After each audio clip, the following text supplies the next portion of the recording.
همراهان کوشان سلام. همونطور که مستحضر هستید شرکت کوشان پخش عایق‌های لوله مسی مکافلکس رو در حال انجام هستش و با توجه به استقبال شما دوستان من امروز اومدم خدمتتون درباره مزایا و تفاوت این عایق با عایق‌های موجود در بازار توضیحاتی رو به شما عزیزان بدم.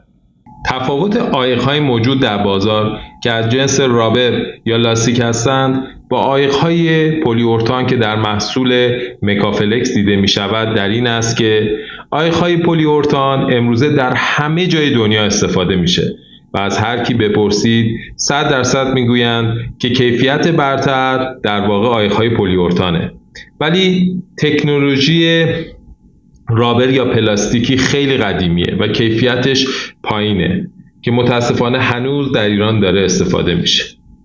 قطعاً فوم یا عایق پلی‌اورتان از لحاظ خواص کششی، فشاری و استحکاک بسیار بهتره و با توجه به افزودنی TCPP یا ادیتیو نسوز که در قالب پوسته‌ای براق میاد باعث کاهش احتراق عایق شده. ما دانش پلی‌اورتان رو در عایق‌های لوله مسی مکافلکس قرار دادیم که مانند عایق‌ها در هر جای دنیا داره کیفیت برتر باشه. پس همکاران محترم، اگر از پودر و کیفیت پایین عایق‌های موجود در بازار خسته شدید، حتما از عایق‌های با کیفیت و بروز مکافلکس استفاده کنید.